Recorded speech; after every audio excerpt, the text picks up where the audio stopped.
Close out. Okay, great, thank you. All right, so we'll call the meeting to order. We acknowledge that we work and learn on the healthy of the Fitchett and the way it. No, my apologies, I'm washing and making mistakes. We acknowledge that we work and learn on the healthy of the shot and the Fitchett First Nation. We also acknowledge that we have schools. We also acknowledge that we have schools also located on the healthy of the Wayet. Okay. And First Nation and the Kulasot government. I gotta breathe. There's just been some changes to that, so I want to acknowledge the learning and credit the staff for listening to our nations and adjusting that and making it more accurate. So thank you to that. And I like to do intentions. So I want to say thank you again for always being here and all the work that you do and the cooperation. Policies are really important, really boring, maybe. I like them. Yeah, but they are really important. They set the direction for the district. So thank you for all your hard work. And yeah, thank you. Introductions, I believe everyone's familiar, so good to go. Approval of the agenda. That the Board of Education approved the October 7th policy agenda, committee agenda as presented. So moved, Craig. Second for. And all in favor? Wonderful, thank you.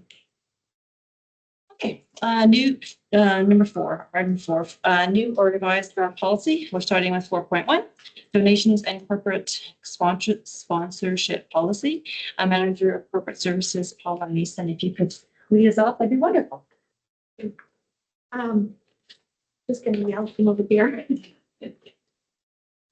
So the donations and corporate sponsorship policy establishes the framework by which the board governs all forms of external support.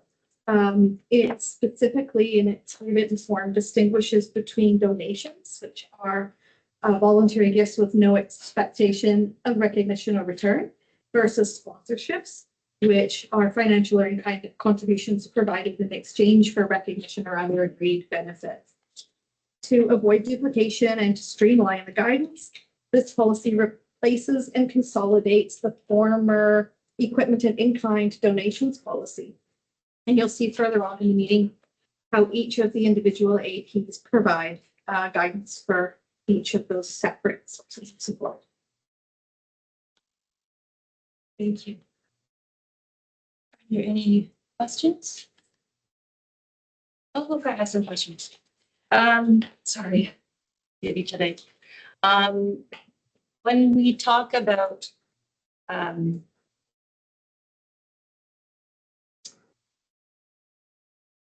just want to confirm my understanding. On the second page, it talks about sponsorship and it talks about providing financial or in-kind support to the district. That's the in-kind is like the equipment, those sorts of things as well. It's no, not necessarily equipment. In-kind support could be any kind of services that are exchanged. And I think the key part of like it doesn't have to be actual funding or a physical thing. It could be a service, but the point of the two definitions are that one will have no expectation of anything in return versus the other being an agreement that will exchange this for that. Thank you. And then I have another question about the transparency. It's related to the AP, which is coming later in the meeting, but it talks about the second line of that is this and report to the board where appropriate. But on page 30, well, I'm going to think it's page 31, so I printed it before they revised. So it might be page 32. It talks about only boards can approve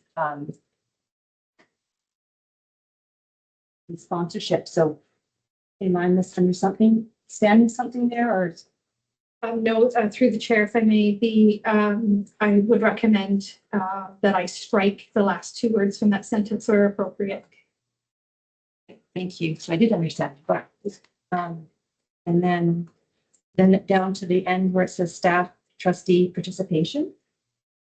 The last line says school activities may be approved by the principal So then, is it not must be approved by the principal? Like these sponsorships and things? Or no? Through the chair, I feel as though, well, and it's kind of more leaning toward like the legalese language where you would have must or shall are very firm things versus may as it could be. So it could be approved by the principal. It could also be approved by the superintendent or the director of instruction or something like that. So instead of listing everybody, it's including that the principal may be able to give directions as far as what activities the students are involved in. Thank you.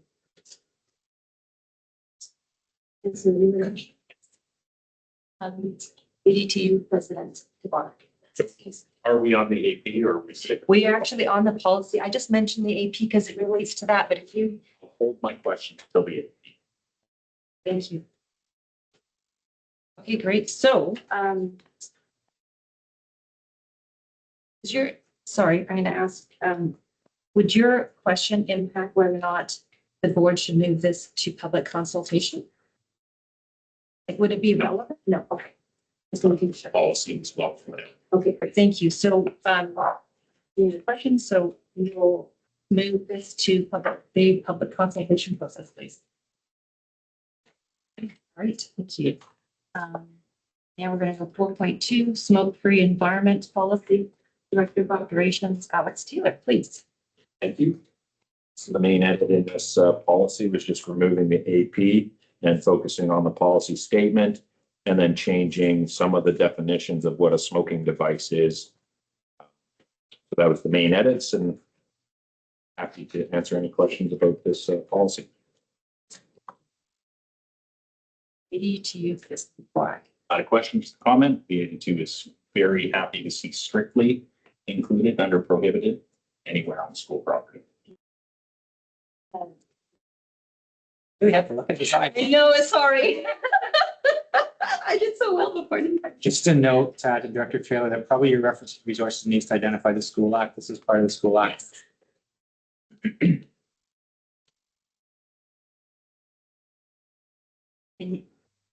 I wanted to also just, I'm wondering if we need to put vaping from smoke-free environment to smoke-free environment in the policy title. I believe that this is an epidemic in our schools and maybe to our elementary schools as well, or has been there for a while. And I'm concerned this isn't strong enough language is kind of where I'm coming from. And the original, the original policy, though the wording might be redundant, it reflects the importance of the policy to me. So taking out the second paragraph, which talks about smoking use of tobacco, blah, blah, blah, blah, blah. And that it applies to everyone, I thought was important. Again, these are my thoughts. I don't know how the rest of the board feels about that, but it's, yeah. I guess I'm asking the board how they feel about that, because I think those are worthwhile things. And sorry, I wanted to clarify, tobacco products, like, I don't know what it's called, but like chew, like those oral products, are they covered with the language that's on here? I guess that's my question, and then I'll go to you. Mr. Taylor. It's mainly referring to smoking and vaping, and then in brackets including tobacco, marijuana, e-cigarettes, including vapes. So I guess it's not specifically referring to nicotine products. And then in terms of your first point, in the AP, it defines who this policy is applied to. So that's where that second paragraph was striked out as it is stated in the AP, but totally open to keep it in the policy if that's where the group feels it's better suited. So just to clarify, things like tobacco chew, whatever you call it, that would, I'm assuming that it's a smoking tobacco product. It's also prohibited in the district, correct? No, it's not. Oh, sorry. Just the other tobacco use would capture that. That's been struck, but Okay. right now purely those smoke-free environments, which we were required to have under Bill 10. We do not. So I'm going to believe that we don't want to, we wouldn't want to miss any kind of tobacco product. And, I mean, I'm not up on the act, but that's what I'm thinking. Just to clarify that for me. The act doesn't require it, but the board can pass it whatever policy you want. Okay. So say board member would highly recommend that we include tobacco products, if that's the right word. And that wasn't in the original policy, if I'm understanding correctly? Yeah, Oh, sorry, trustee.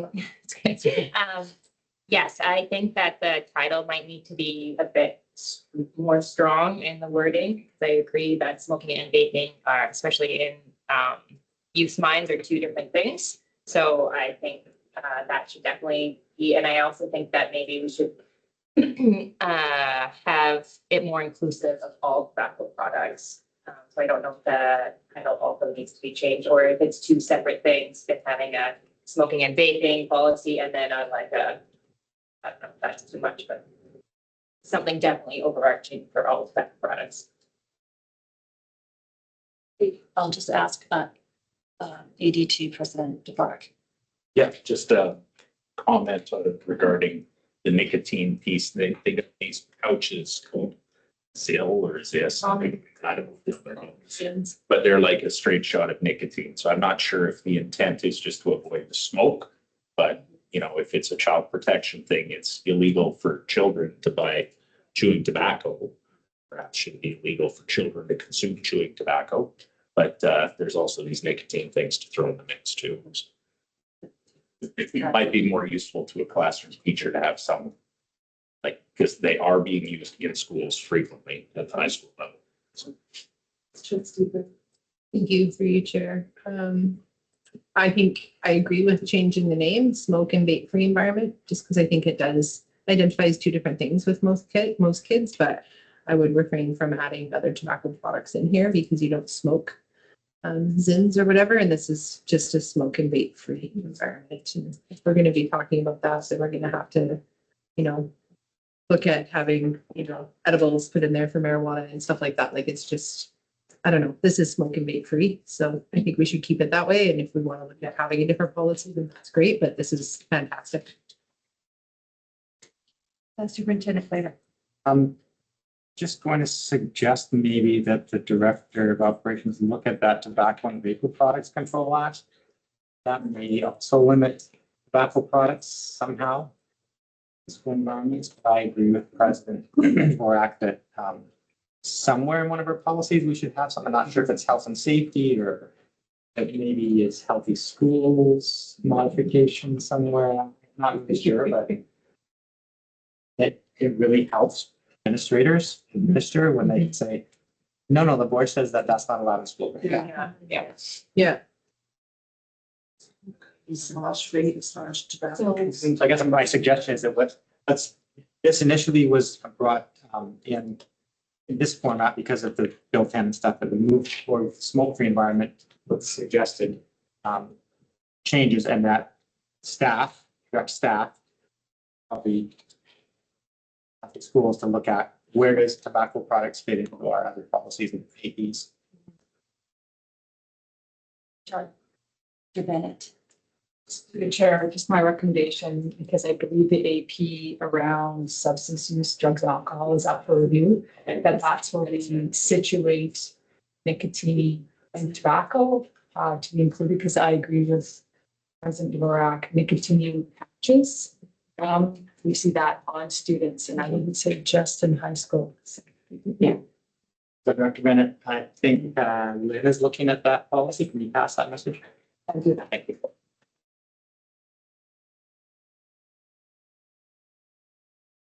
So what I'm hearing is that it was in the original policy here. That's why, I mean, it's staff is you.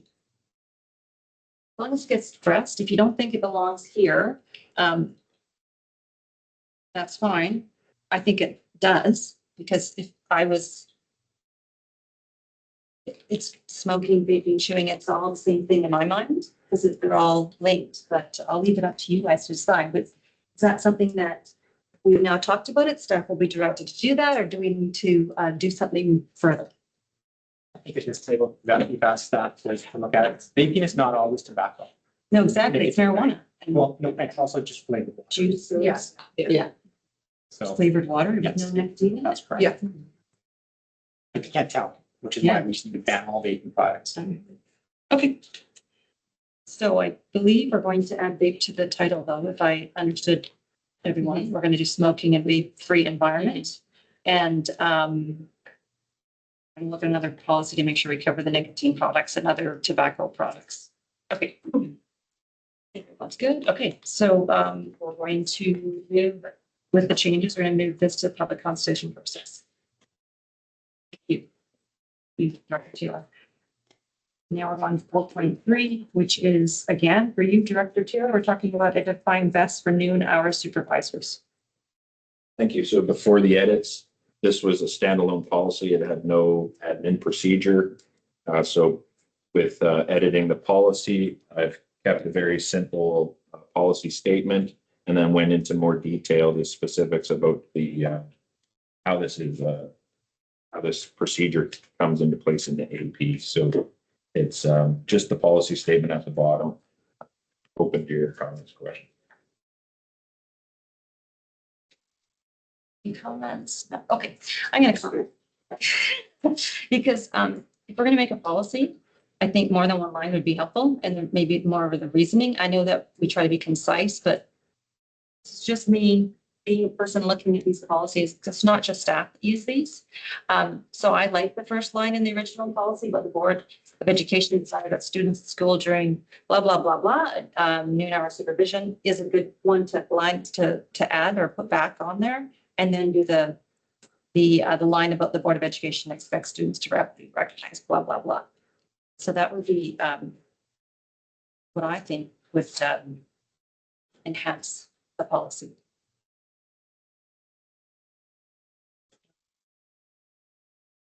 Board's good. Okay, no one's objecting, so I'm gonna say the board is good. Oh, pardon me, trustee Washington.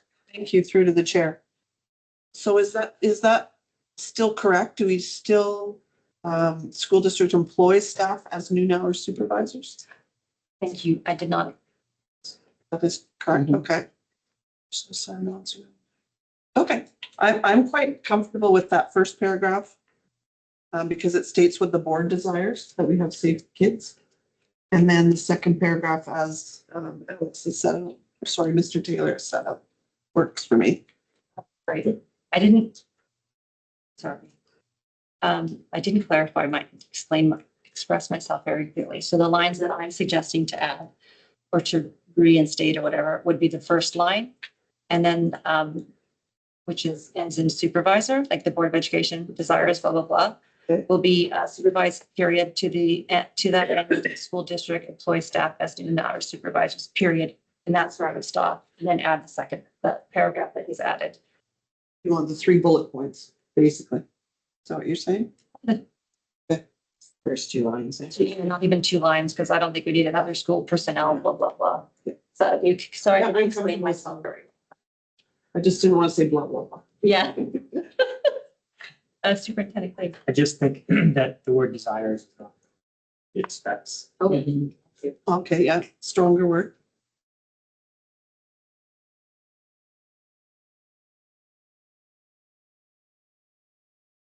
Let's say I do, but I reserve the right to come back. What they desire. I should know the lunch hour thing touches on something we're talking about different. So. Just hold on. Comment, You want, I'm thinking that, okay. So we're going to move this to public consultation. Unless you have a strong objection. I don't think so. Okay. Great, we'll move that on. Thank you. Okay. 4.4, use of school equipment, Director Taylor, please. Yes, again, this is another AP or a policy that not necessarily reflecting how we're doing business. So in the rental of district facilities. We have some MOUs that do allow the use of school equipment. So I wanted to make some edits to reflect that, those change in business. So I've kind of striked through the first two policy statements and proposed the last paragraph as the new policy statement for questions and comments. I have a comment. When I read this policy, the original policy and the new policy, I think they have two different intents. So I'm just curious why we're not reflecting the belief that equipment purchased for school use is to be used for educational purposes, perhaps mainly, or maybe not the word only, because I think we lost that. I think it's that intent is lost in the new policy. Now, whether or not that is what is needed, I don't know, but I'm wondering why we're not keeping that part in there and then putting in there, you know, or understanding that at times the equipment is used by other people. The word only kind of restricts it to school use only. We could just strike out only. I just, the reason, so the board understands where I'm going with this is because it is our equipment. We're responsible for it. We buy it. We have to maintain it. It's for our students. Yes, we want the community to have access, but we are, students are priority and staff. So that's why I suggest maintaining that first line minus the only. Yeah. Yeah, Mainly, mainly or priority yeah. or something. Prioritized or. For educational purposes. Okay. I like the idea of prioritize for educational purposes. You know, we have adult recreational leagues that use things that are not for educational purposes, but the priority uses.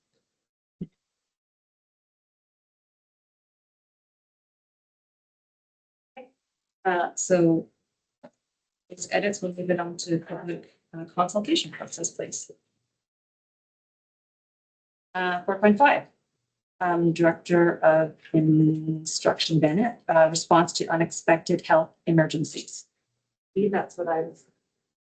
That you were speaking. Well, I submitted it, but through the chair, sorry. No, this was a collective effort between myself, Director Taylor, Director App. Whoever it is.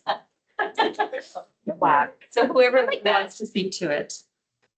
I'll speak to the policy. Yeah, okay. So through the chair, as the board is aware, the Ministry of Education and Childcare amended a minister order, created a minister order on unexpected health emergency implementation, requiring all districts to put in place a policy and administrative procedures with secondary schools as a priority for December 31st, and then elementary middle schools September 2026. So the proposal is to, we've submitted a policy to indicate the board's intent and the direction that was given by the ministry around that, and followed by the AP. So you can see the policy statement there, and then the resources and references that were cited. So any questions? Want to make any? Okay, Trustee Frank. Thank you, through you, Chair, to the collaborators on this. It looks great. Thank you so much for having it. I'm just excited we're moving forward and we're going to have this in place. So good job to everyone. Thank you. Trustee, oh, Yeah, thank you. I just have a question regarding, is there going to be like in the schools, you know, like a fire drill? Is this going to be like put in practice as a drill as well? Like not an unexpected, but so they know what to do instead of just like reading the, you know, get the policy or get the AP or something like that.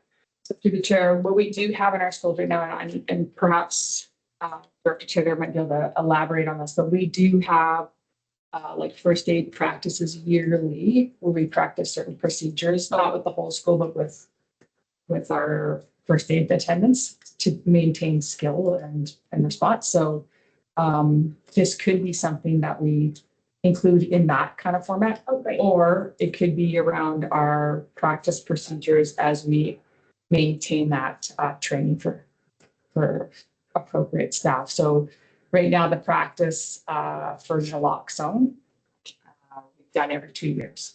So I won't speak to AAB, I think that's an AAP, but we can find a place. I don't know if Director Turner wants to add. Just that WorkSafe BC does require a first aid drill to be conducted annually. And so that's been passed through the AP for incident reporting, I believe, last year about that new requirement. And then anybody who receives first aid also gets AED training with that, the basic first aid training. And they'll just, you guys will give them the policy so that they know, they understand what to do. Ensure training. Yes. Yeah, just in the policy, it identifies assigned and first aid trained staff. Will there be a list produced of who those people are in your school, or who's going to be in charge of assigning and ensuring training? Do you want to speak to that? Yeah, so for naloxone training, for instance, that we have administrators and clerical staff that are going to be trained in every building. And first aid attendants should be posted on their policy. Will there be backups in case of absences or? Well, that's really, there's multiple people in the office that are going to be trained between administration and key staff. I just wanted to point out that every administrator, every clerical, so we have those backups. Because the shortest staff school would be Howard, but there's 2 there. For what it's worth, I'd recommend the case. It's a little more expensive, but it's a lot more user friendly. Yes. Sorry, what's that? What's the difference? Nasal. Director Bennett could actually research this, she can speak to this. So through the chair, so nasal naloxone is probably the simplest administration. However, it is more expensive and it's also a higher concentration than the injectable. And the research tells us that the reaction coming out of that is more significant and can be more severe and aggressive. And it really isn't appropriate to use in a school setting. So injectionable is what's recommended through all the research I've read. Yeah, and recommended by medical. I said that. Yeah. I We're thought- learning. I think I found that out today. Right. Thank you. Okay, that's great. So we'll move this to public consultation process, please. Okay, well, what's next? Medical treatment of students and healthy schools manager, yes, that's, and Director Lutz are speaking about it. Thank you. Yeah, so just kind of a review as part of the anaphylaxis policy and procedure that had previously been included in the medical treatment of students. And so with that new policy and procedure that are being developed, that was removed from the medical treatment of students policy and AP. And with that, we reflected on the existing medical treatment of students policy and AP. And speaking specifically to the policy, there was a lot of kind of rewrites that needed to happen to be a little more inclusive and cover a number of different topics and health concerns. So that's where we landed. There was a pretty extensive rewrite. Thank you. I just had one, I noticed a typo that I thought might be useful if I mentioned it. Middle of the, I'm sorry, second paragraph of the policy statement line. The second line where it says acknowledges that there are circumstances where support may be needed. I believe it needs a B in there.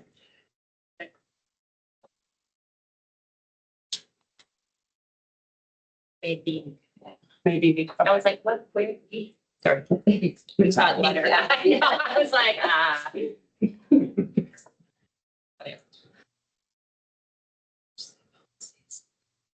Um,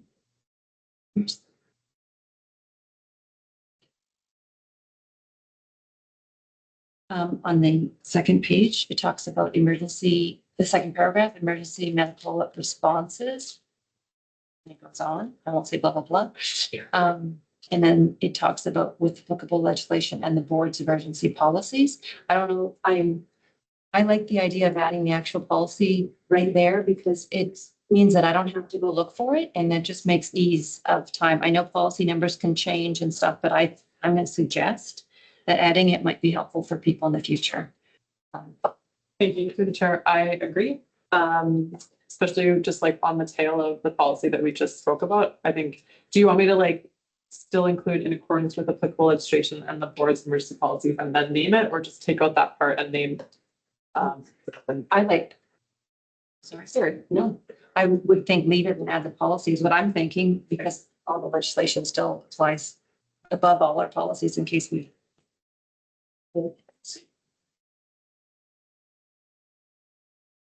Yes. Trustee, Joseph. Through the chair, I just wonder if after where it says policies, is it possible to just put the link? Instead of, yeah. I will do that and I'll also reference it. Right. Yeah, that's, we should always do that, so, yeah, okay. Uh-oh. Hilarious. Manager Newsom. Through the chair, if I may, I just wanted to recommend, usually the format we keep these in is that any that are referenced, we would say as referenced below, and then the links are in the references and reasonable courses section at the bottom. I'm just commenting on that for format. Thank you. Well done. I like putting it right in that line though too, so there's no messing about. Oh, Sherilyn, oh, sorry, Trustee Gray. Thank you. I was just going to point out that President Dvorak has had his hand up for. Oh. Are you sure? Oh, all right. Come on. You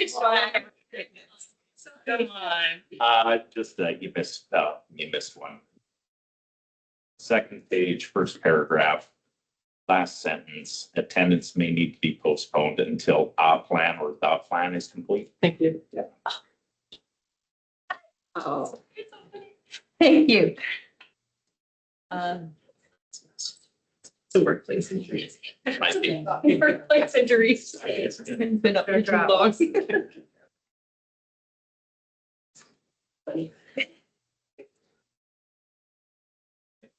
Thank you. I was just reading my notes. Okay, great. Thank you, everyone.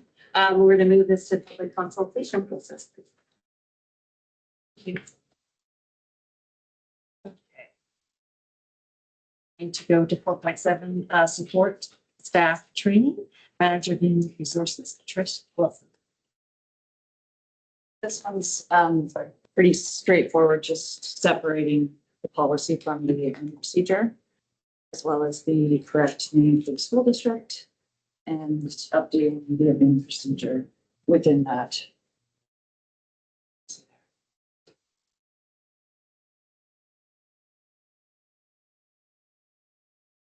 Okay, so I have a question. This sounds so much like bargaining stuff. And I didn't realize why do we have a policy? I'm not against this or anything. I'm just, again, always trying to learn. Why do we have a policy when this looks like a collective bargaining or local bargaining kind of items?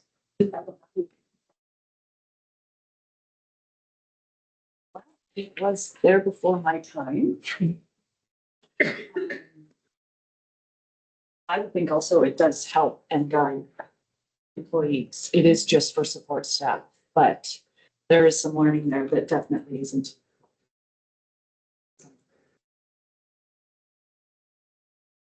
Again, I'm learning. So I am unfamiliar. I know I looked at a lot of policies and this is the first one that's come across that seems very bargaining. So is this again, this is before our time. Does anyone know why this is made into a policy? And is it policy and collective bargaining are two different things, and I'm just trying to understand better. And I'm not trying to say it's not important. I just, why is it a policy? Fortunately, I can't answer. That's great. Thank you. Through you, Chair. I don't look at it as having because we're on the support staff training, right? So I think it's clear to me why this is the policy so that staff understand that that is available for them. I don't get any bargaining vibes from this at all. I think it's pretty straightforward. The AP talks about collective bargaining, but Okay, so, based on policies. Too. oh, did you hear that? Oh, they went. Yeah, okay. Oh, trustee Washington. Thank you, Chair. I tend to agree with trustee Bray that this makes a statement that says we are interested and want to make sure that they continue up their training, so.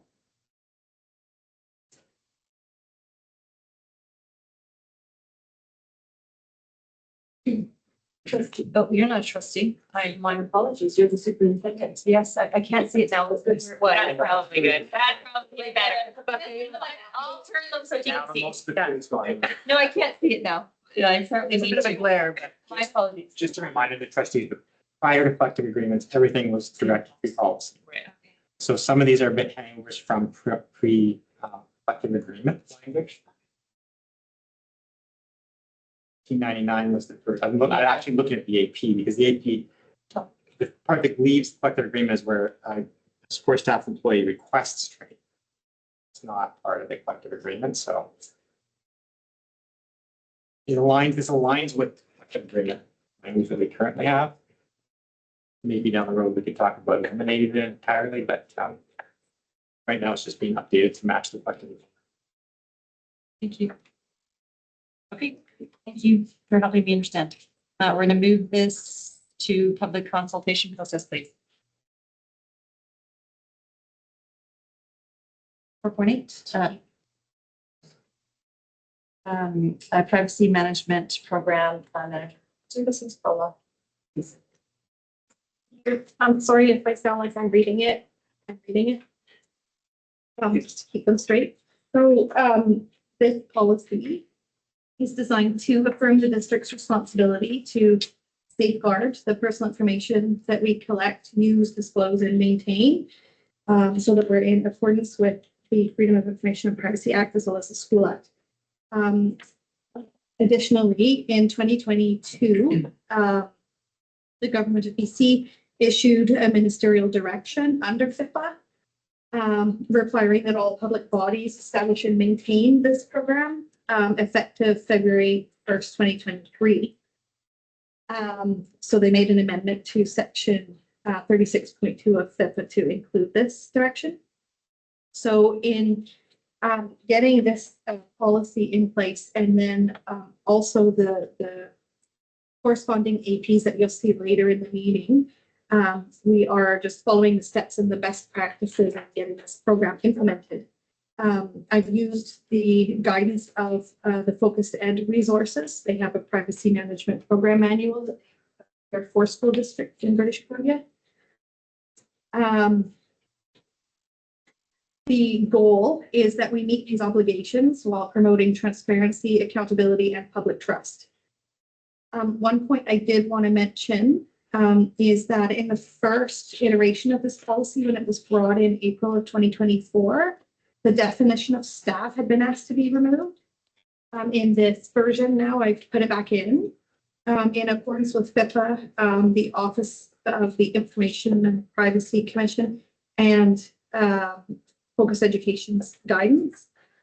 FIPA specifically, their reach is extended out to associates of even service providers. So one could reasonably argue that a volunteer, an associate of a third party service provider fall under the same expected obligations because they're essentially acting as an agent when they're performing the services they're performing, and they to be bound by the same accountability and risk management laws as the organization when they're handling the personal information.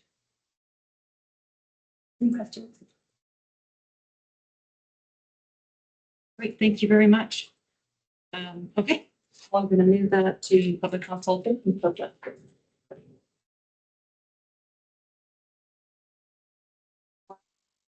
Fine. Board of Education, 1.15, sorry, as you can read the titles. And Manager Mason, if you could talk about that as well. Thank you. So as you can see from the original version, or if you pull it up on our website, there was the bylaw 111, Board of Education. And then directly under it, there was another one that was called 111.1 bylaw number 2.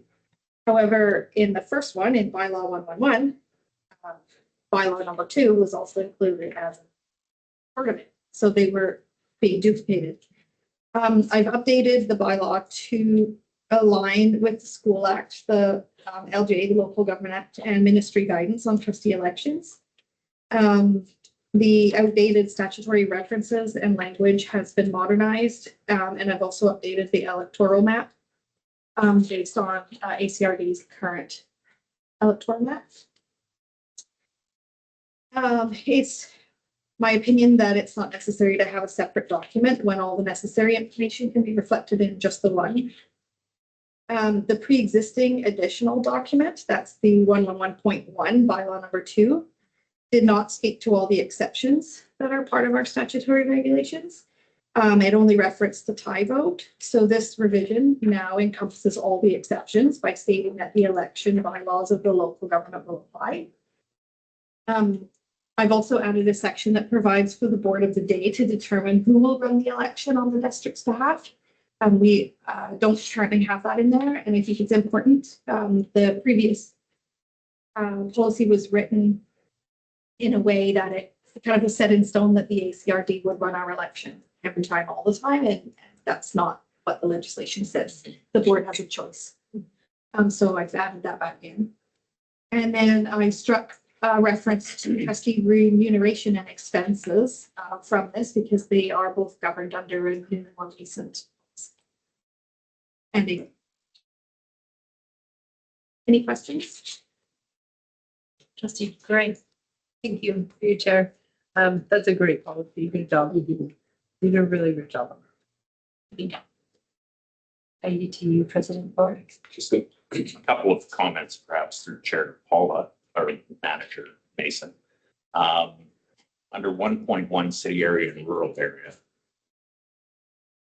changes to regional district, like from regional district of Alberni 5-1, but it happens to coincide. It looks like there's 6 trustees representing the city of, like, my understanding of trustee elections are they represent collectively those 6 electoral areas, but they're not elected one from each electoral area, which it may be something just to put in that 6 trustees represent the, I'm not sure what the language would be, but it to me, it read like they come from each of those areas. The city of Port Alberni gets one, Banfield gets one, Beaver Creek.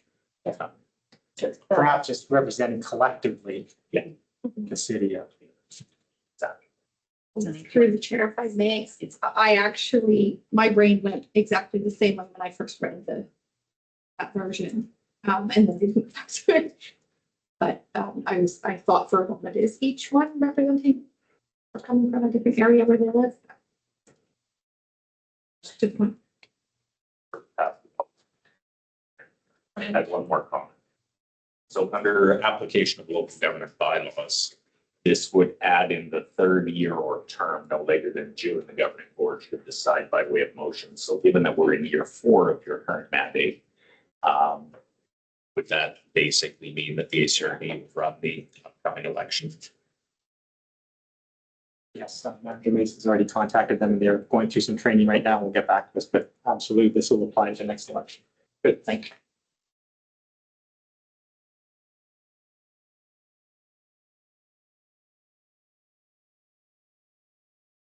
Year 3, just finished year 3, right? Mhm. Final countdown.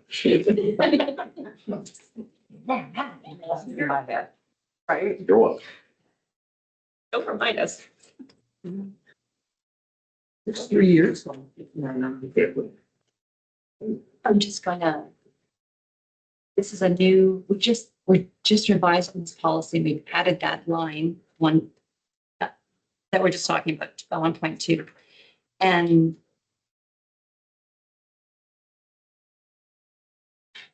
why are we assuming that we're going to do that when we haven't asked the board? When it says in here, we're going to ask the board. I'm not saying that it's not going to happen. I'm just curious. We run out of time. This has to go for public approval. I have to go forward. They have to know, they have a time frame. I think it's a year. Andrew Mason can explain this before. Through the chair, the actual election calendar with statutory deadlines and notices, et cetera, actually begins more than a year prior to the election. So we are right on the beginning of that. And so it was already, we had already reached out to the ACRD prior to considering the revision of this policy. When looking at this policy, then it was thought collectively that we should revise it so that that decision is put back into the board's hands. Thank you, Trustee. Yes, thank you. Maybe trustee Craig can answer this for me. Has there ever been a time where the board has run their election themselves? Not in my time. They did prior to the 90s. And at that time, we represented individual districts of Cherry Creek, Beaver Creek, Sprout Lake, City. City had 2 and the rest. Right, and then all previous has been, or, Yeah. oh, We all are here for every chance. well, yeah, We yeah, changed that to 93. yeah. Thank you. Just the point that until this is moved and passed by the board, the old language exists. And so the old language that we will use the ACRD for the elections. Right, okay, thank you. Okay, I have a couple, I have questions. First page, third paragraph, the board shall be a policy-making body and direct its appropriate officials.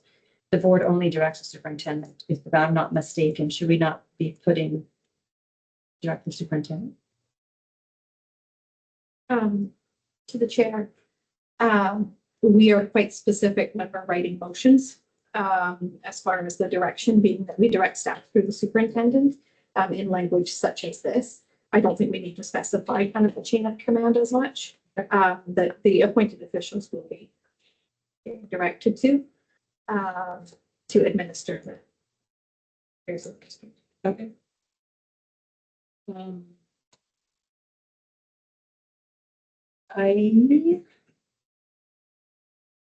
I didn't understand because I hate that I struggle with acts. I find them hard to read. So I might not have understood, but in the 2, 3, 4, 5, 6 paragraph, basically, or the 5th paragraph, depends how you want to read the indents. He talks about, in the case that the board may approve its own comprehensive election bylaw. It goes on and it says number 5, with the exception of any provisions related to non-nomination deposits, nominators, ballots, and the tie breaking. So when I read that, it means it's an exception. So do we not need to include the language that was on the 1.11 bylaw number 2 trustee election procedures that talks about resolution of the ties after judicial recount, like how we resolve the tie? Through the chair, it is a good point. So basically what the act is saying is that there are 1, 2, 3, 4 exceptions. And that based on those exceptions, those are the only things that a board needs to define how they're going to go. Or you say that the local government that will run your election, whatever they have decided in their bylaws, will be adopted as ours. And so oddly, the only one that was written in the previous iteration was the one regarding the tie vote after judicial recount.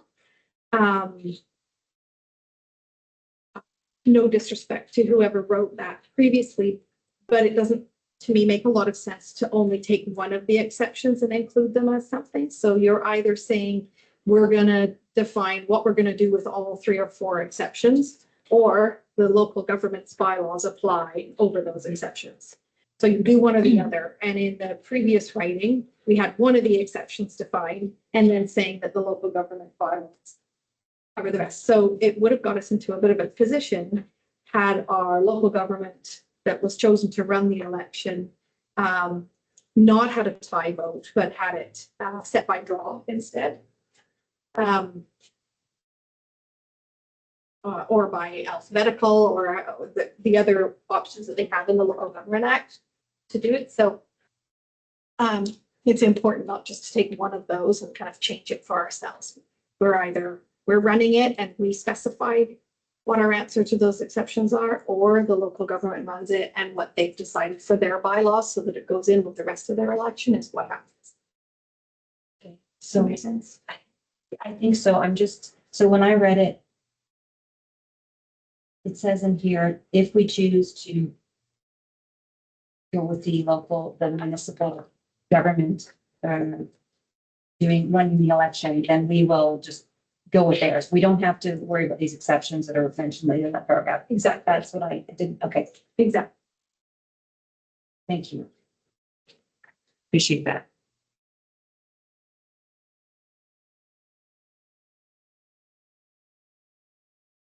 Let's check if I any other questions. Thank you.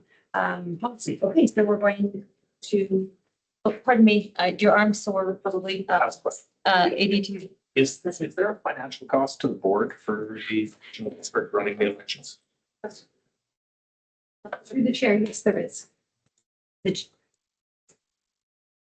I'm sure what it costs is right now, they're going through their training. I'm not sure what the cost will be for this one, actually, if they're going through their training. You should know this month. Is it fair to assume? Will I do that? That it's cheaper than us running it? That using them, having them run it would be cheaper than us running it? Through the chair, absolutely. In order to meet the statutory calendar and all the deadlines. Well, I've run an election for a municipality previously, and I did it off the side of my desk, and it's not something that one can do off the side of your desk. You will find many organizations hire a contractor to come in for the election and to run it if a local government. Thank you. And as you can imagine, we used to not be aligned with municipal elections. So the board might have decided to do it themselves. We vote here, for example, because they have ballot boxes, they have ballot stations, they have staff to man those. It's way cheaper just to have them do that than us set up that stuff. And running an election anyway. I love voting. It's so fun. Yes. Can't wait. Over you. Yeah, so we'll move this. I don't think I said that to public consultation process, please. All right, it's it for the policies. Thank you. Good job, everybody. Good. We're going to move on to 5, new or revised draft admin procedures. We're starting with 5.1, which is corporate sponsorship AP, manager corporate services. Mason, please. So the corporate sponsorship AP establishes the process by which the Board of Education reviews, approves, and manages sponsorship agreements. These are distinct from donations in that they involve financial or in-kind support provided in exchange for recognition or other agreed benefits, and they may only be entered into at the board level. This procedure outlines approval requirements, recognition standards, and accountability measures to ensure that sponsorship aligns with district values, withstands public scrutiny, and maintains the integrity of public. Any questions? ADT President DeVark. So a couple of questions, Madam Chair. One would be, to use an example, ADSS has this beautiful wall in the gym, and it's called the sponsor wall. It brings in a fairly large amount of money, I think, to ADSS and ADSS athletics. Under the definition of sponsorship and donation, each of those participating businesses, and I know it used to be $500. I'm not sure if it's what it is now. Still is. Still is. Would require a proposal going through the superintendent to be approved or whether or not they make it. And I'm not here to say yay or nay. I'm just wondering if that is the correct process under this. Yes. And it's, if it was donation and there was no recognition, that's the donation. Sponsorship, the board needs to ensure that signage, everything is not, as you know, I could imagine how it it could be somebody that we don't want to have involved. To that. I can understand how that can go. That is the intent. It will add a layer for their sponsorship, but that's just the way it happens. They're aware that this is, no, oh, We're not telling them, just wait. Trustee, Just thank you through the chair to superintendent. Does that mean also then if we receive donations, do we check out who's donating or do we accept? There's, I believe we have language in there for donations as well, but It's in the next. must, the next one must meet our standards. and Okay, perfect. Please keep in mind, yes, the $500 sponsorship plaques will be impacted, probably minimally, maybe we'll do them all at once. Back of our minds, we're thinking turf field here, right? Sorry, say We're that thinking again. turf field. Turf field. Oh, okay. This is part of the reason for this. Yeah. potential sponsorship. Looking at At the field, that's what you're saying. being Yeah. a large. donations. Trustee, right, geez, my apologies, No. Craig. Thank you, Chair. Just an aside. I remember going way back, this is in the late nineties, very dubious group wanted to donate quite a lot of money. Right. And we didn't have all the wording necessarily as we have here, but we definitely knew that was a no. And did suffer some issues because they claimed, well, why not? You take money from this person, you take money from that. So we had to have a clear conversation because of who you are. We need to be president for. Jack Purdy Library brought to you very soon. Oh, But, it's less than remember those days. The Bamfield, sorry, community school. Yeah. And something completely unrelated. Sorry, that was meant to be funny. I don't get the joke. You have to be there. yeah. Anyway, you can look it up. Before I'll fill you in. Question through the chair to the superintendent, specific to sponsorship agreement requirements, section 5. Question is going to be under point 3, ensure that no undue commercial influence occurs in classrooms, curricula, or student services. Our hope would Sorry, I'm not looking, I don't see it. You're- page Oh, sorry, it's on page 33. 33, Yeah, it's right here. Ensure under number 5. bullet point 3. Okay. Oh, the 5 is on there twice. That's why I was, well, the numbers are messed up. Oh. That's why, because I'm looking, it's conflict of interest. Okay. So now, okay, so first 5. First 5. First 5. Undue commercial influence occurs in classrooms, curricula, or student services. Our hope would be that it would be no commercial influence unless Just there's. not seeing it in my copy here. He's pretty. Oh, okay. Sorry, 5 is Right here. about 4. There you Oh, Your Sponsorship. criteria. guys. Mine are different 5, sorry. Yeah. Oh, yeah. First sponsorship. Very bullet down. No commercial. Sorry, and your comment was. Well, it's question to the superintendent. Is there due commercial influence that should occur in classrooms, curricular, or student services due to sponsorship? If so, I'm happy to be enlightened.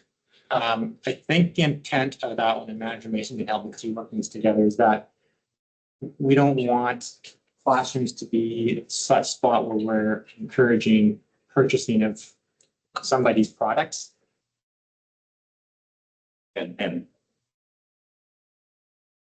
So what's the, I'm a little confused. my question is that the appropriate wording for this AP undo, or should it be no? Oh, I see what you're Yeah, saying. I see. See, we didn't understand. No Oh, commercial. Oh, I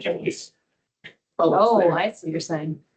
Sorry, Paula. Through the chair, I would appreciate the opportunity to strike the word undo. Okay, there you go. Thank you. Second. For seeing that. Louis the lightning bug. He used to come to my classroom from BC Hydro. Do you guys remember that? Yes. Yeah, Louis the lightning bug. Remember that? into the classroom and get pencils and little blue erasers. Given that they don't have an option to out. Yeah. Yeah, yeah. Thank you.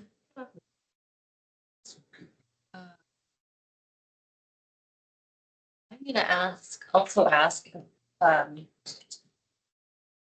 Manager Malcolm, the under recognition of sponsors, which is the old four, like the second four. Like, sorry, I don't know, I'm not trying to bring it up. I'm just trying to make sure we can all find it.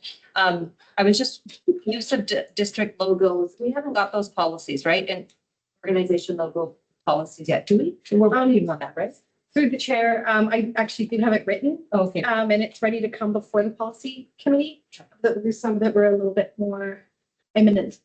So I believe it's coming to the next. Okay, it was just for me to understand. Thank you. And And then, I'll add it. Reference in. perfect. And I'm gonna go to the one below that, conflict of interest. The second bullet for sponsorships shall not be accepted where conflicts of interest exist.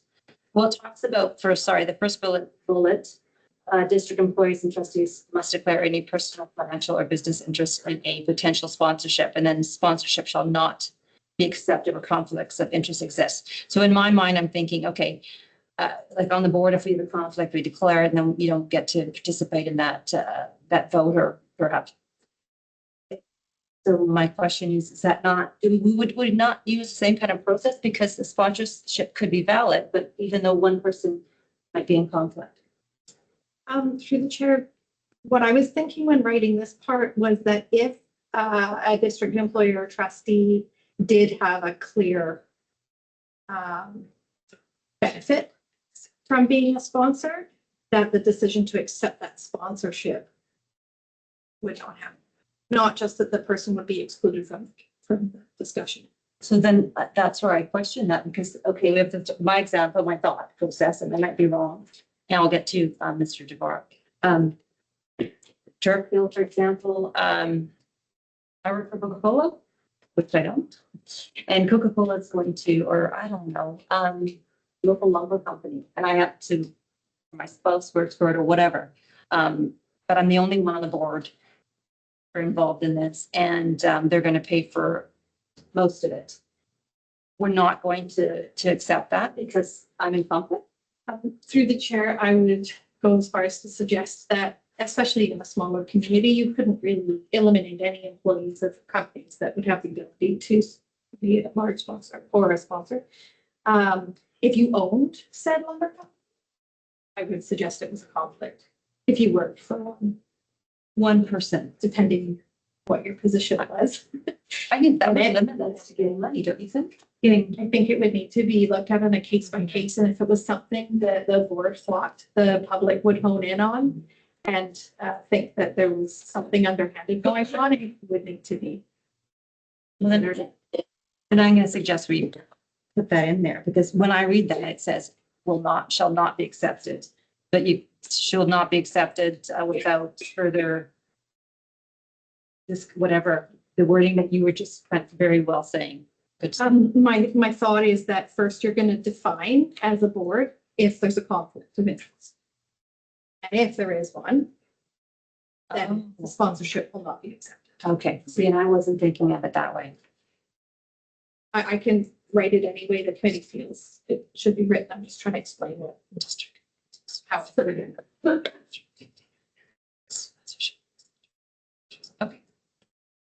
Thank you.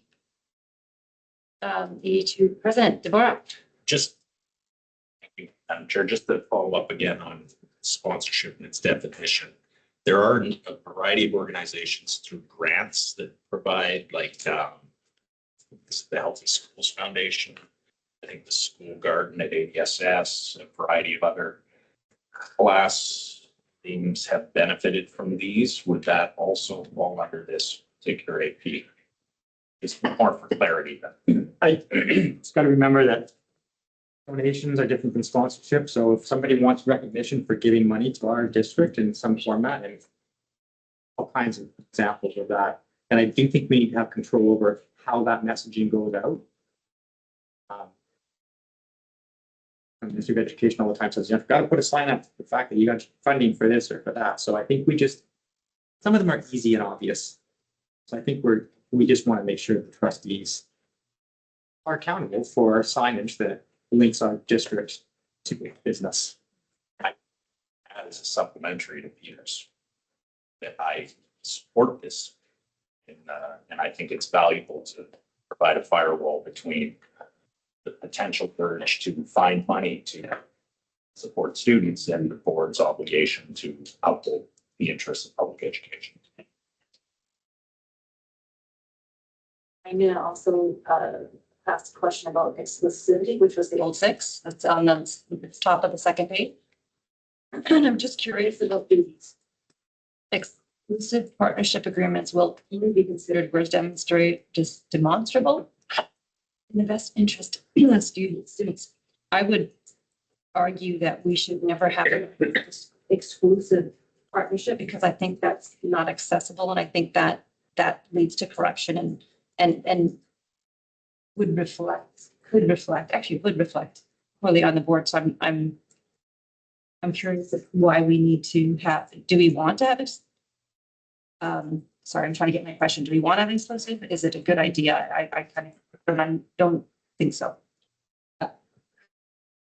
I'm gonna go with management leasing first. Because, oh, pardon me? No, she had her hand up first and it's her policy. It's her AP. Okay, well, my apologies, superintendent, not to, We talked about this. I'm going to start on that. It may be that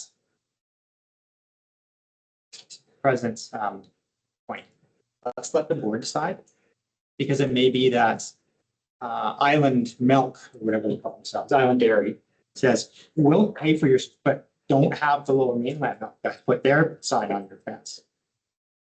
Okay, it's a high banker thing. They're going to pay for the whole turf field. Do we need any other money? Local sponsor might be more important than big guy in Vancouver. Maybe that we want to say, okay, in exchange, this is an exchange, remember, in exchange for this significant funding or what have you, we're not going to entertain anyone else sponsoring the turf field. Just keep using that one. That's sort of sprung line. But I think that would then be a discussion at the board table. Whether that's because it's a proposal from someone who's making a significant donation in exchange for it.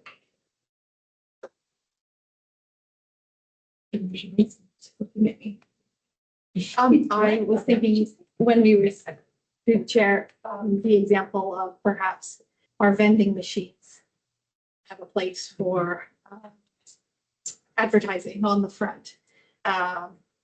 You know, a Pepsi company saying, yes, I'll support this, but then you can't be stopping a Coca-Cola sign, sorry, because you work for Coca-Cola. But exactly what he's saying is the dairy company, it could be that it's two competing things, and it could be that it's a large enough amount of money that you don't want to be turning it down if somebody was to say they're going to pay for the turf field. I agree with what the superintendent said. It's going to come to the board as a proposal. It's going to be discussed before it's accepted and before the agreement is issued. This is not an uncommon thing. You'll see the exclusive vendor for BC Lions or the exclusive sponsorship for the Vancouver Nuts. It's not uncommon. It's just the board needs to have the opportunity to decide whether that's okay or not. sorry, trustee Washington. Through the chair, speaking from the other side where people had come to us for donations constantly, you want to make sure that there's a value to giving your donation. Like if there were 4 kitchen stores in Port Alberni and all 4 of them were going on the whatever, the wall, the railing. And I know that's not necessarily what's about the students, but in terms of talking to, we don't want to say, I agree, we don't want to say no to somebody if they're coming with a big chunk of money and they want to be the only milk company up there. It makes sense for both the milk company and us to get the money. I think this opens up all boards to.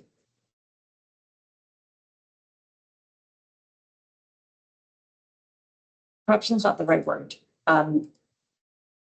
Pressure, undue pressure to go in with the big guys, because they're gonna come and give us all the money, because they're the big guys that can. So I have some, that's just me. I'm not hearing that from the board, so I will have a vote. If this happens and I'm around, I'll speak then. Okay, thank you for helping me understand that. Great.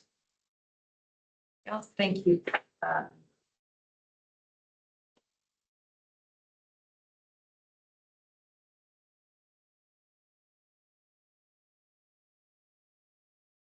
I'm also going to ask a question about the appendix A, just quickly. I thought it talks about at the number 4 recognition, all forms of public recognition will be provided to the board for approval prior to being made public, but that's not necessarily accurate from what I read. Please go through the superintendent. Am I reading that right around? Through the chair, any different levels of when someone is approaching us or we're approaching a sponsor, it's going to be brought to the superintendent to review it, and then it'll be brought to the board. We won't be recognizing anybody publicly without approval having been put through the board. Thank you. Okay, we're going to go on to 5.2 donation AP. Manager Mason, please. So then, in turn, the donation AP sets out the process for how the district receives, records, and manages voluntary contributions of funds, goods, services, or property. Donations are gifts provided with no expectation of recognition, benefit, or return, and can be accepted at the school, administrative, or board level in alignment with district policy. This procedure ensures compliance with CRA charitable requirements. It promotes transparency and replaces the former equipment and in-kind donations policy by consolidating all donation-related processes into one framework. So you'll notice that I've left the much of the pre-existing administrative procedure regarding equipment and in-kind donations. And I've simply added to the beginning of it enough to cover us for all kinds of donations that may not come in the form of.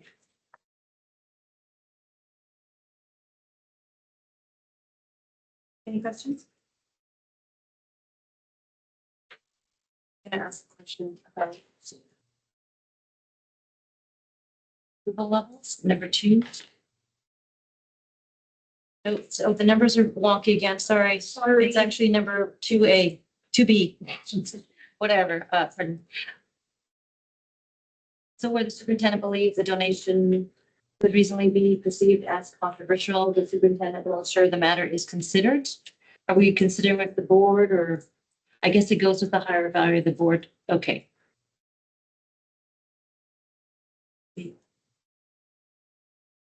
Yeah, I guess I just answered my question. That's kind of sorry about that. I don't know, and then I see it there. Thank you. I did want to move on to, again, the numbers. We're going to go to the 3rd page, and it's currently under 6, monitoring and reporting. I just said I was the 3rd bullet, an annual summary may be presented to the board. Why isn't it? I mean, I guess it could be monetary value, but I'd like to know how many donations we're getting. So why is it me? Through the chair, should the board want an annual summary presented, it will be. Should the board feel like only reporting to CRA is necessary and they don't require an annual summary, they may not.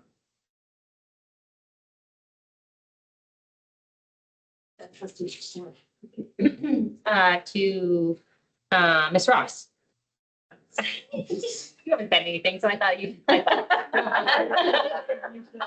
I have something to say. In your reporting, is there a section that you report to, like, for donations? Like, you usually have something, don't you? Donations generally in the financial world fall under other other revenue. But they are entitled to it's Yeah, okay. sometimes. Doesn't matter. Okay.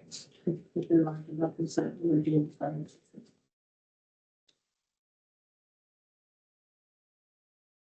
And I'm also gonna ask about, again, the third page, acceptance of donated equipment, and I'm going to go down to the 1, 2, 3, 4th bullet, and it talks about approval from the manager of information and technologies required for all donated IT information system equipment over $1,000. And right away in my head, I'm thinking, I'm not an IT person, but couldn't there be malware in anything, even if it's under $1,000? Thank you. That's what because I was just thinking, one of the reasons you do this is to stop that sort of situation. I'm thinking, Assistant Superintendent Messenger. Yeah, I think we would not use any equipment that we haven't done a proper security check for. I think the amount is really someone donated a keyboard or a mouse or something of that nature that pose no threat. We would handle it that way, but it's really just to make clear that we can't accept donations of technology unless it fits and works and is secure for our network. Manager Lisa. Shouldn't say the same things.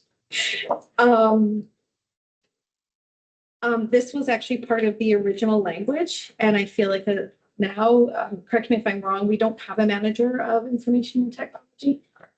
So I think perhaps I should revise it and strike that wording, and that it should just be reviewed by the IT department. The IT. That's great.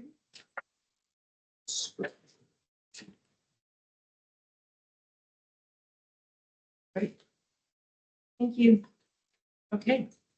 We're gonna go on to 5.3, privacy management program procedure, and we're gonna stick with you, Manager Mason. Okay, the privacy management program.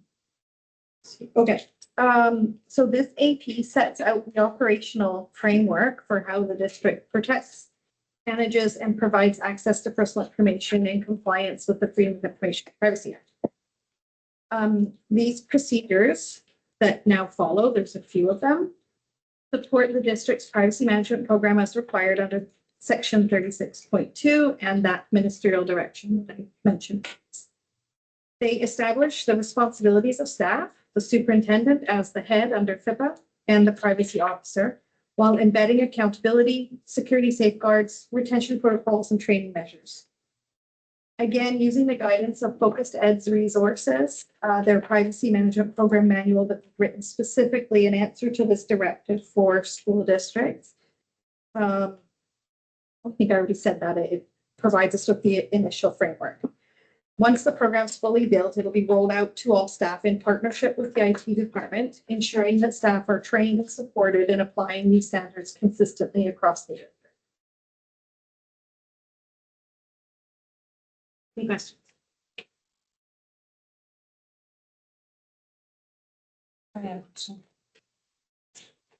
Just gotta find it clearly. 6 purposes for collecting personal information, which is page 3 of this piece. What's the agenda page? I have 46, but I may have printed the old one, so it might be 47. 47. Sorry. Thank you. Number 6, point 6, to supervise and ensure the safety and security of the school district, such as through the use of video surveillance. Do we currently acknowledge that we use video surveillance to all people for the Privacy Act? Through the chair, we actually have drafted, Director Taylor has a draft, which will be coming to the next privacy committee. Again, we couldn't fit any more on this agenda. So it'll be coming to the next one, and it does address the use of video surveillance in facilities and on school buses. Okay. Thank you. And then I think it's page 49 for you, which number 11, access to information. I believe it'll be page 49. Okay, thank you. And then it's the very last paragraph that speaks of the district may charge a fee for information provided to assessors.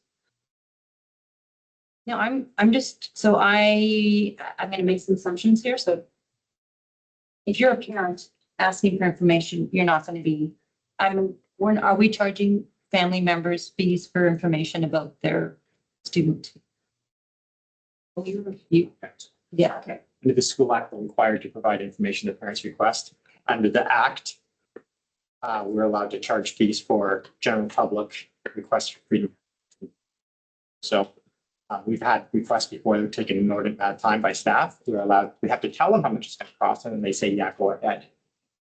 But we are required in the school act to provide information to parents about their students, but at no charge. That's what I'm, so, okay, so parents or caregivers won't be. Absolutely. Okay, so parent wants There's, through the chair, it's also pre-prescribed as well in the Act, Freedom of Information and Privacy Act. It speaks to the amount that can be charged, and it's $10, and then for X amount of time over a certain amount. But again, the superintendent said it's these are based on large appointment requests.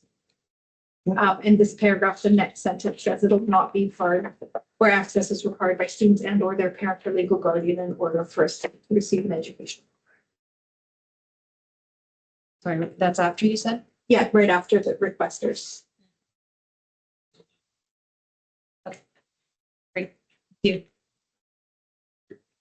Sorry, trustee Washington. Thank you through the chair. And this just might be a reminder for me. When we did the cell phone policy for students, we had the ability to, we thought they were using it for cyberbullying and stuff, get the information off of their phone. In that policy, did we discuss how that information was to be treated, or would that, we did? Okay. Thank you. Just needed that reminder. The chair, yes, we did. It's very specific and it does adhere to FIPA. Thank you.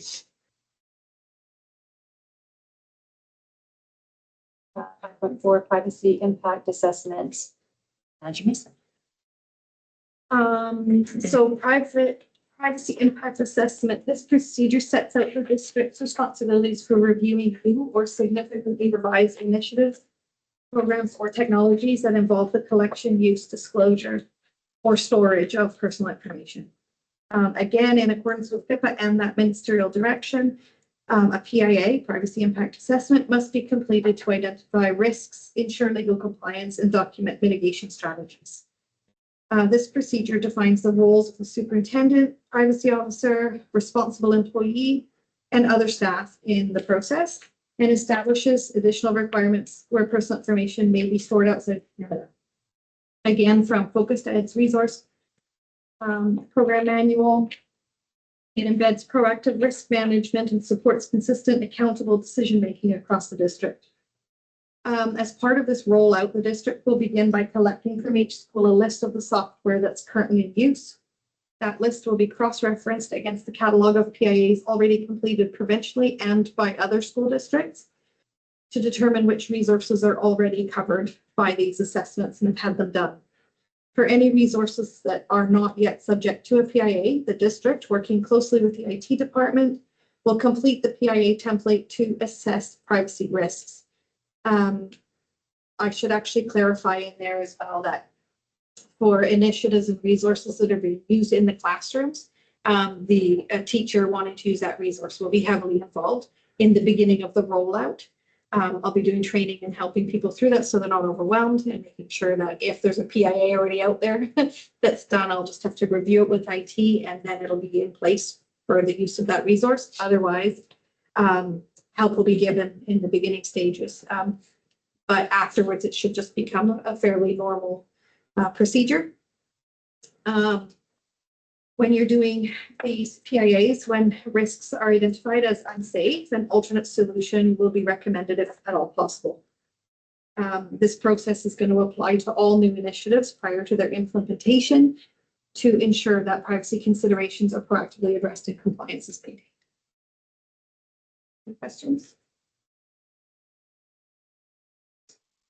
I just have one, so I understand. The third paragraph about the, in-depth review of any new or significantly revised initiative projects, activities or programs. It came to my mind the BAA, the new ones that we get.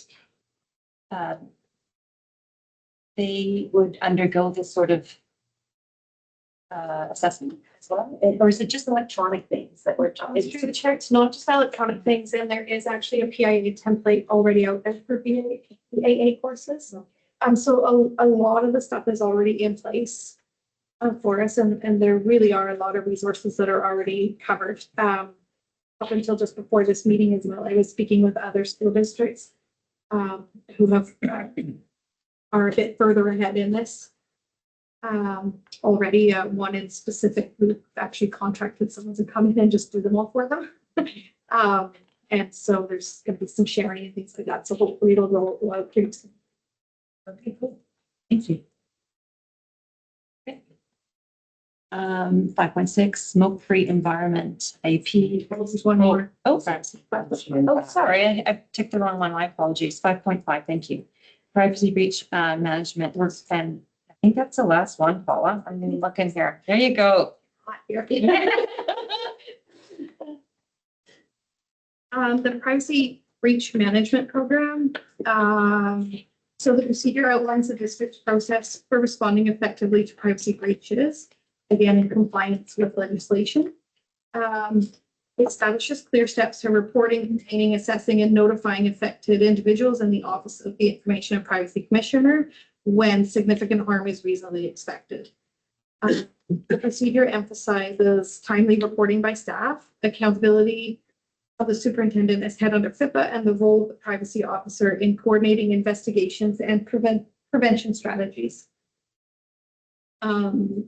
This procedure ensures that the district is well able to manage any privacy risks, to maintain public trust, and comply with legislative breach notification obligations.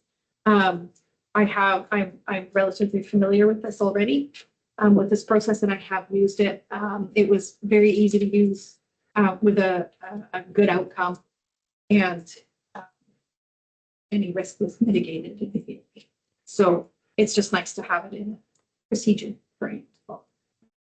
Thank you. Okay, great. On to the next one. Now we're going to go to 5.5. Thanks, John. Amanda Mason, thank you. 5.5, privacy. Did I do it right? Yes. No, I'm not. No, you're smoke-free. My apologies. I went back. 5.6, smoke-free environment, Director Taylor. Yeah, thank you. So the first edit would be in the title, smoke and vape-free environments. I'll make that vision. Striking out the policy statement and the reference section, which has been moved to the end of the page. So the other strikeout would be striking out all tobacco products, as this would be encompassed in another AP. And some small changes to removing the vape-free zones. So there are no smoke zones within schools. And just removing basically the policy 510 number in case that ever changed, and just labeling that as the admin procedure for safe carrying in schools. I think those were most of the changes to the AP. Happy to answer any questions or comments. You Superintendent Flavor. I know somebody's going to mention this, so I'll say it first. The first page, Director Taylor, you need to, right before you read, it says this policy applies to. Probably say this AP applies to. Oh. Yeah, we caught that. I didn't, but good job. Just kidding. Trustee Orr. Yes, thank you. To Director Taylor, just under the administrative procedures 1.1 about the signs. And I was just wondering, the new ball fields in Tofino, because there currently are no signs on it. And I was just hoping that those signs would go up because, Yeah. Thank you.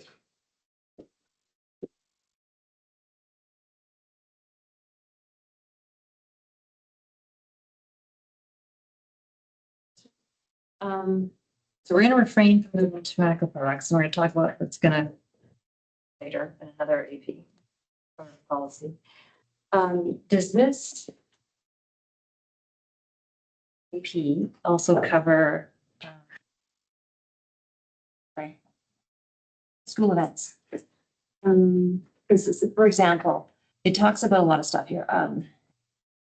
Anyone attending a non-school activity in school or on school grounds and user groups. But if there's an event at, I'm thinking track meet, the elementary track meet happens at Bob Daly. It's not our property, but I believe it falls under the park category. So the provincial government rules is no smoking near children, or children will be like on parks and stuff. But is it covered? Like, are those sorts of events, is it reasonable to assume that are we allowed to stop that sort of behavior, vaping and smoking? Oh, sorry, I'm assistant superintendent. Really clearly, we can address that behavior with our students and staff. Yes. I don't think we could, in a public area, our staff would be able to enforce that, although it might be expected. We could ask them. Yeah. It's a park though, because I think you're not allowed to smoke or is it marijuana? No, smoking too in parks. There's signs on public parks. Yeah, parks, city property, I don't think you can either. I just don't, we wouldn't have. We absolutely are within our rights to enforce it with our students and staff. In any school setting, whether it's the bus, field trip. Hell, but really Thank you. And I'm gonna go to 1.3 under administrative procedures, school property. What talks about, I just think the language is kind of like the sentence goes on to talk about include school board owned vehicles. They're used for this and that and this and that, but in reality, it's for any vehicle the school district owns. And I'd also believe leases, because I don't know if that distinction needs to be made or not, but so I'm just wondering if the sentence should really be something like school property, including all school board owned or leased vehicles. Because there's no exceptions, I believe. Yeah, I agree. I'll just end it at board owned and leased vehicles, end it at that, strike with the rest.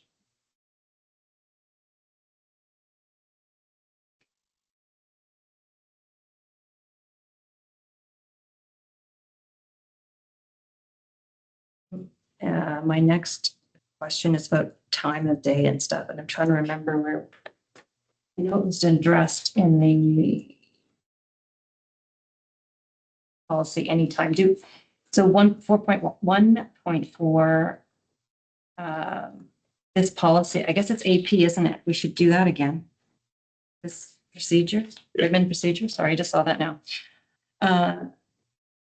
Do we need to reinforce it that this is user groups at any time, like if it's a weekend or whatever, there's no vaping or smoking at any time on our property? To comment to that, it's captured in our rental of district facilities, which would apply. Thank you. And then the next, the 1.5, the last paragraph, I was hoping to ask the principal or principal rep about if this language was strong. I guess you guys probably already have, but strong enough to help them with parents expecting or demanding the vapes back. I've heard some stories about how adamant parents can be about getting back expensive equipment or what have you. So I just was, they're not here to ask. I just want to make sure that's been covered because just support them in doing this. Aware of devices being confiscated, and there hasn't been an issue so far as I know. This is largely at the high school level, obviously. Hasn't been an issue, I don't believe.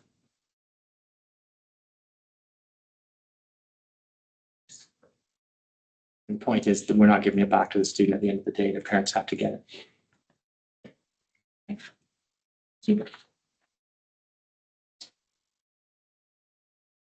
Okay, wonderful. Thank you. 5.7, identifying vests from our supervisors AP. Yes. Yes. Would it be possible to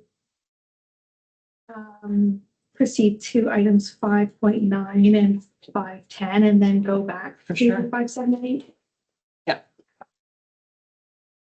Okay, so we'll do that. Sorry. We're gonna jump to 5.9 opioid overdose response. Director Atwell, is going to speak to that one. So this is a new APE. It is largely to do with like the mandate to have naloxone kits in schools. And so we go through definitions and how we're going to procure and what we're procuring, how we store it, the training. You're training, but there is online training that is a recommended resource there. And the procedure and steps to take when someone is having a suspected overdose. And then the aftercare incident response. So this is is a standard practice across industry. We worked with Island Health. They use it towards the HART program, the BC Communicable Disease Control and Harm Reduction Services. All generally try to use industry best practices in that sense.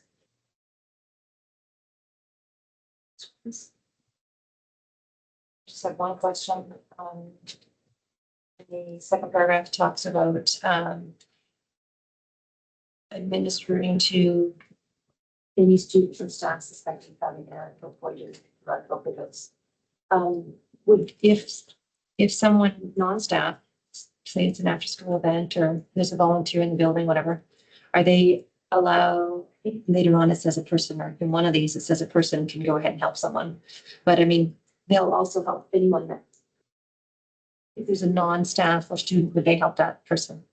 Yes, yeah. So in that the sentence right after it says the Emergency Health Services Act allows for healthcare professionals, first responders, and citizens, which then we would become citizens to administer naloxone in a non-hospital. Oh, Citizen, yes. But then you're acting as a citizen versus an employee. thank you. Great, and then we'll go on to 5.10, automated external defibrillator and adjunctor. I don't know if you could do that one as well, please. So this again, it is AEDs are mandated to be in our secondary schools by December 31st and elementary and middle schools by September 8th of 2026. So it's a new new AP as well. Most of our, like all of our AEDs as we acquire them will speak to you and are very user friendly. So we're just coming up with the procedure on how to safely use that, which again is best practices that we try to follow.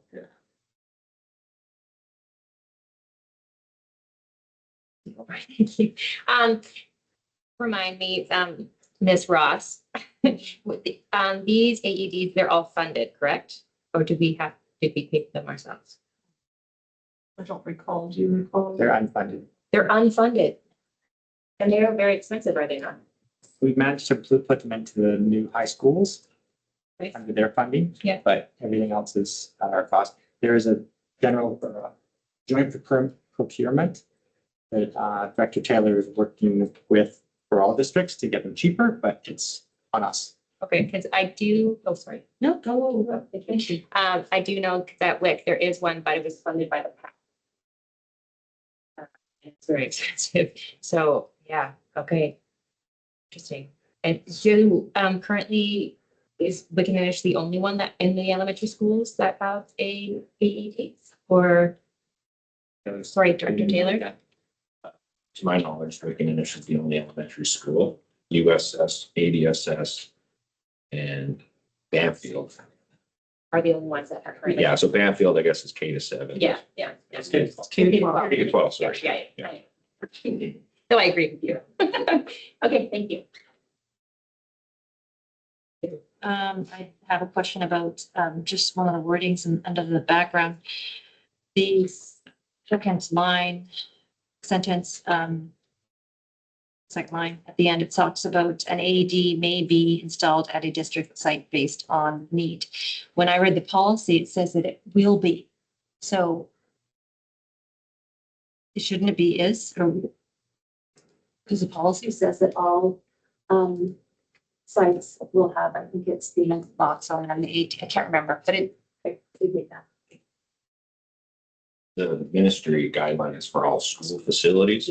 Okay, I think the Board of Education has the choice to put them at additional facilities like bus garage, board office, maintenance.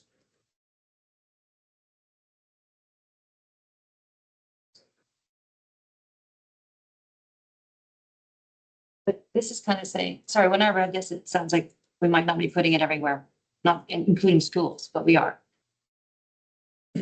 Just make a recommendation that Dr. Atwell maybe stat in that ADs will be installed at schools as per ministry regulation, blah, blah, blah, and may also be installed at other district sites based on need.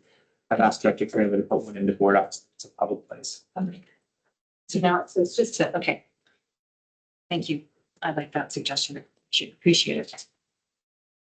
Okay. Great. Yeah, thank you.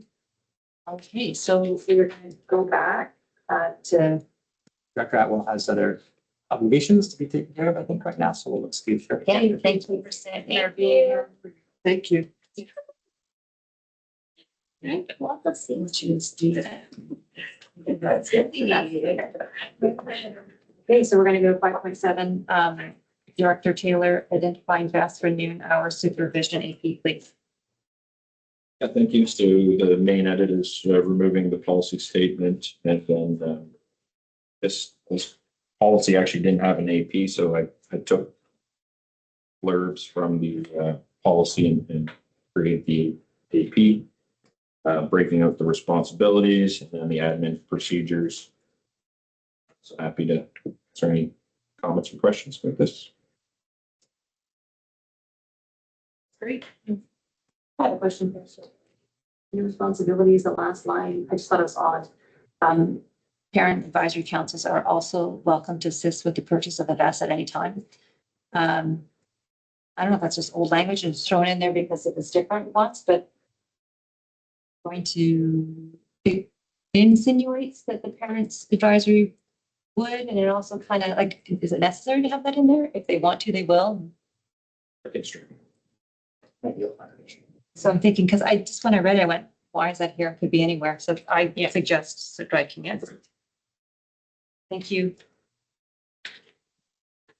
Great. And now we're running 5.8 and it's use of school equipment. EP again, Director Taylor, please. Thank you. So again, separating the policy from the admin procedure and then listing the two different times that school equipment may be used for non-instructional purposes, and just outlining how, if those events were to damage or affect the school equipment, how that would be covered. So the first one for event rentals would be covered through the admin procedure for district facility bookings and that revenue. And also there's a requirement for general liability insurance with event rentals, and then how school equipment for non-instructional use, that would be covered as well. Any comments or questions about this AP? Just going to make my comment before about the intent about school equipment is for students' use priority, and then just wanted to line it with the policy again. That's my suggestion. To throw that in there somewhere. Sorry, would you have a recommended edit or like adding this policy statement at the beginning? Yeah, it's the administrative procedure one, something like, again, priorities to educational purposes. The times school equipment is used for non-instructional purposes. Something like that. Sorry, I'm throwing off the top of my head. I just think It it's. kind of says it in the first line. Yeah, that's what we had in policy, but then we took out only. Yeah, And so it's prioritized, right? Yeah, so you can use that first line too, whichever. Thank you. And, thank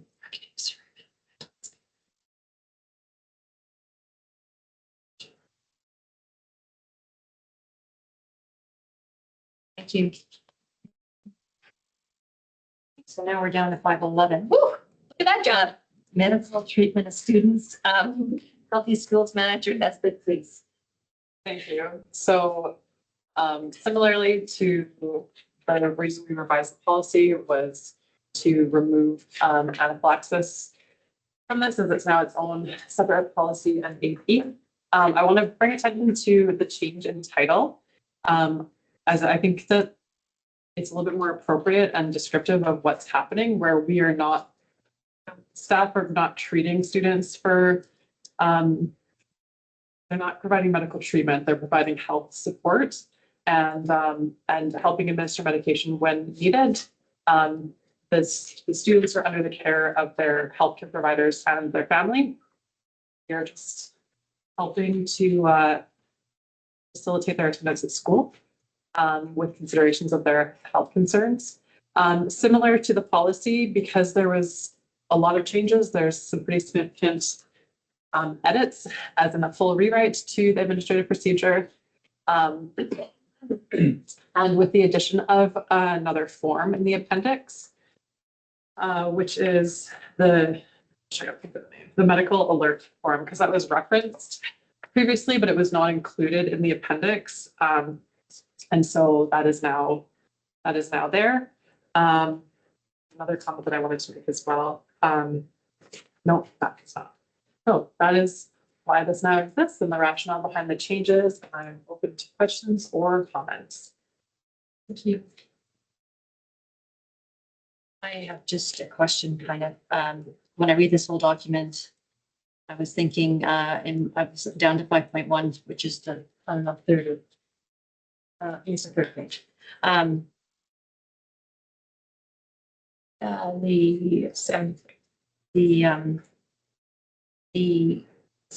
The endeavor, the accessibility, the including everyone regardless of what they kind of, whatever medical need they have. So my question is there ever a case where the needs outweigh our capacity and we refuse a student? Because of some of their medical needs, you know, some of them I think. Can you let me know where you're referring to? It's just more of a question about the whole policy talks about basically making this work for people, for students, and that's great and that's important. I was just curious if there's ever a spot in our, and this might be more for Director Bennett, that we are actually at a point where we don't have the capacity to support a student with lots of medical or access needs. Through the chair. So yeah, I think right now for this district, we are working pretty tirelessly to try and meet medical needs the best we can. I can think of really rare circumstances where a student is demonstrating, I would say, significant safety concerns, particularly around mental health and substance use sometimes, where we worked collectively with service providers to determine the best way we can support students. Because not all students that are suffering now, and I use that word intentionally, with their mental health or mental illness and are not stabilized can be at school safely. So we always try to have students connected to school. And I think where the district's responsibility ends is we do try to provide some outreach through like services to try and maintain safety, but there is a limit. So we work with that, the message. Thank you. That's what I'm reading in there too.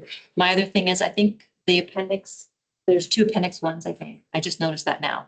Because there's the medical alert and then there's the request for administration. So that might need to be adjusted. And if I read it right. I thought of it, sorry. I thought of it as like the appendix included all of the forms, but I'm more than happy to have like more than one appendix. I think that makes sense. Sure. But it's your fault. Thank you. Okay, now we're on to 5.12 or 12.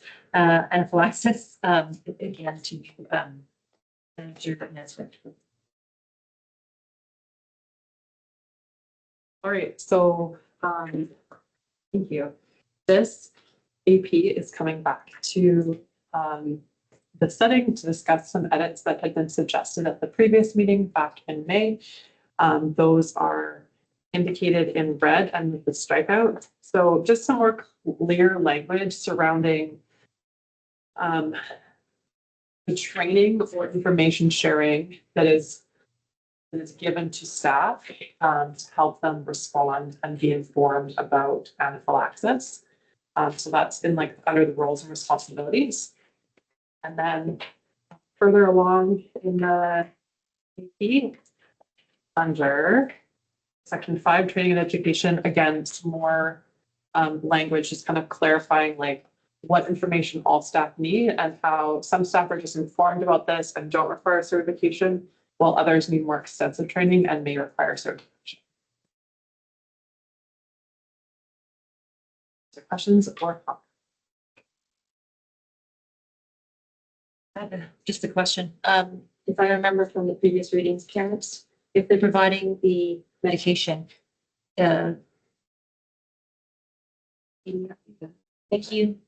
Did they provide the EpiPens or so that they check that they're current? Not, I wasn't sure if that's what we did, but Yes, and that wording is included in both for the previous AP, I'll mention that as well, for the medical, or sorry, the administration of medication and student health support and the anaphylaxis AP. It is the parent's responsibility to maintain the supply, monitor the expiration dates, and keep track of all that. that's great. Thank you. Yeah. 513, 1-3, supporting support staff training manager. So this was separating the policy from the APs. I'll just go through it quickly. 1.0, that's just an update. It's the policy, it says AP.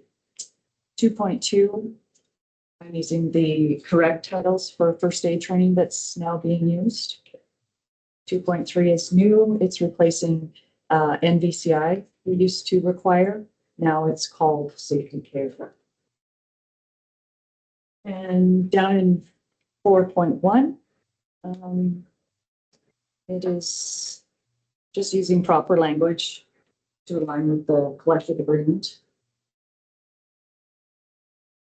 Then 4.2, oh, I made a mistake. Numbering. So the rest of. Yeah. Yes, numbering. I didn't want you to be alone. So it's actually the rest of them, the rest of the fours. It's all just updating to align with the collective agreement language.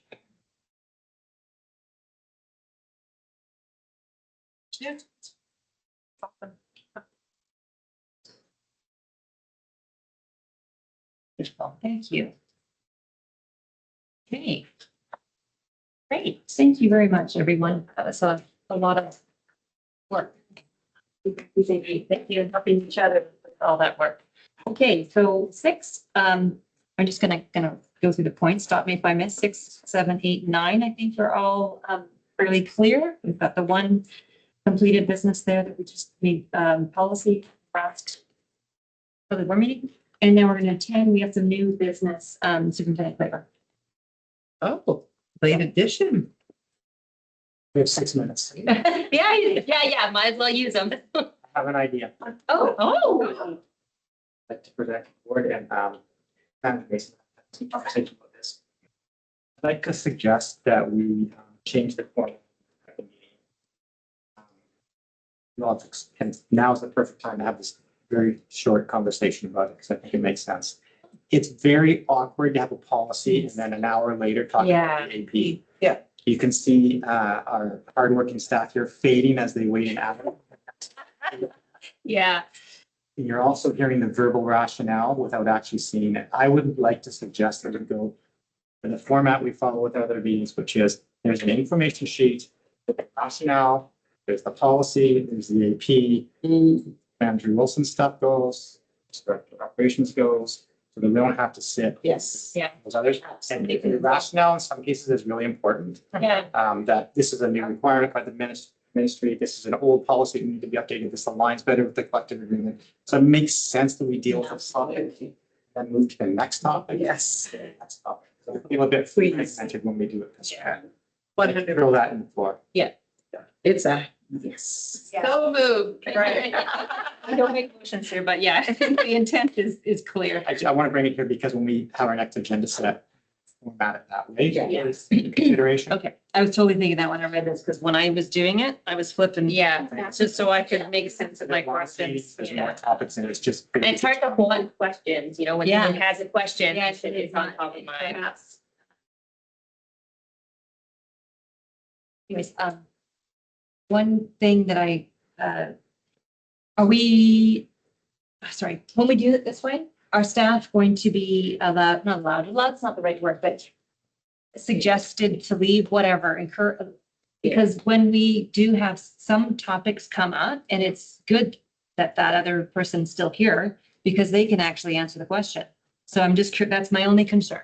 Yeah. But I understand Director time. Ben stayed for most, because even though she didn't write a lot of this, because it directly impacts her work. Yeah, So I think staff will look at the agenda and sort of determine whether they need to be here for other people's presentations as well, but some of them are clearly not related. yeah. Okay, that was my only concern, that if I had a question that you could answer, that it's not your, that I would love to hear from you and perhaps the other partner groups. Great. Okay, so I think that It was a really good idea. Yeah. It's so smart. It's so smart. Okay, so number 11. So hard to work with. 11 and 12 are clear. And so our next meeting will be December the 2nd at 3:30 with our new format. Thank you everyone for adjourning the meeting with a few minutes. I am working hard to get the time right, you guys. That's a big deal for me. Thank you all for sitting through and helpful.